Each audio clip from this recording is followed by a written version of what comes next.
So initially, I was a bit worried about this show. For me, the perception of being an underdog is so crucial to being a comedian, and for the first third of the show, I didn't find Maisel to be an underdog at all. She clearly comes from money, went to an Ivy League school, has a perfect husband, she rolls into the deli, cuts the line, hand waves away any complaints by saying, "Oh, put it on my tab."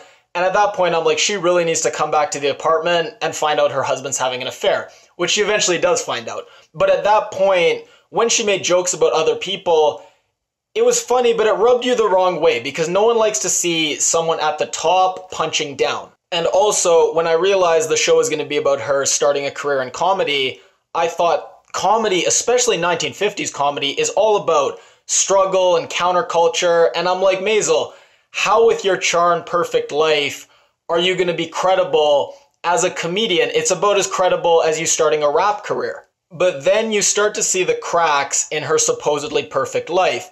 Her husband's a bit of a jerk, doesn't treat her right. Then he tells her he's having an affair and leaves her.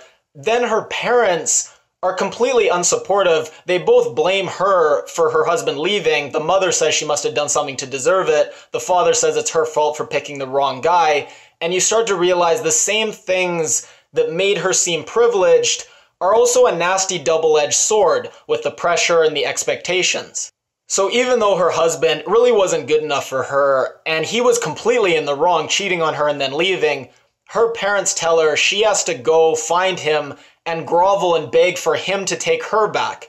And at this point, she gets drunk, disheveled, and she finds herself on a comedy stage for the first time. And she absolutely kills it. And it wasn't like she started saying witty things and the audience instantly loved her. No, she had to try different things. She read the crowd, played to the crowd, and eventually, by the end, completely won them over and came across as a completely natural comedian. So the show was able to take someone who I couldn't see as a comedian at all, and by the end of the episode transform them into not just a believable comedian, but a great comedian who was making me laugh. So I'm definitely going to review the whole first season, probably the second season too, which has already been renewed for. All 8 episodes are already available, and I'm really excited to watch them, but I'm going to try to pace myself and do about a review a week. You're leaving me for a girl who can't sharpen a pencil. Come on, it was a new sharpener, give her a break. So I guess the person that created this is the same person that created Gilmore Girls, Amy Sherman-Palladino. Hyphenated last name.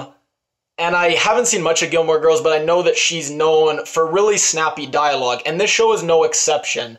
I think the dialogue is excellent. It's one of my favorite things about it. Gilbert Gottfried had a little cameo, and you definitely heard him before you saw him. I don't know if that was intentional. At first, I didn't think I knew any of the actors. Then I realized that Maisel's dad is the bootlegger from Men in Black. Maisel's mom is Judith off 2.5 Men. And then Susie, who has a pull-down bed, eats refried beans straight out of the pot, like complete opposite of Maisel. I guess we'll call her functional. She is Lois off of Family Guy. I love when shows have a bunch of actors you know, but they do such a good job acting, you don't even recognize them. The only main actor I don't know is Maisel. She's totally new to me. She reminds me so much of Lizzie Kaplan, not just the way she looks, but the way she talks, her kind of quirky, deadpan delivery style.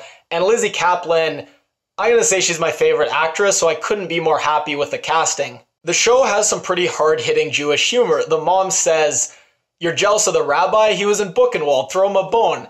And then the dad says, you got to pick your friends like there's a war going on, people that would take a bullet for you, not people that point to the attic and say they're up there. So I'm going to be doing Marvelous Mrs. Maisel. I'm going to be reviewing Marvelous Mrs. Maisel every Thursday. I also do Runaways, so if you watch that show, I do that every Tuesday after it airs. And then The Deuce, Season 1, I'm working my way through that. Usually I do those Sunday or Monday. And then Chief Keef's new album is dropping December 1st. I know you want to check out my review for that. So if you like my review, please give it a thumbs up. If you haven't already, click my face to subscribe. And if you leave a comment, I'll read it and reply.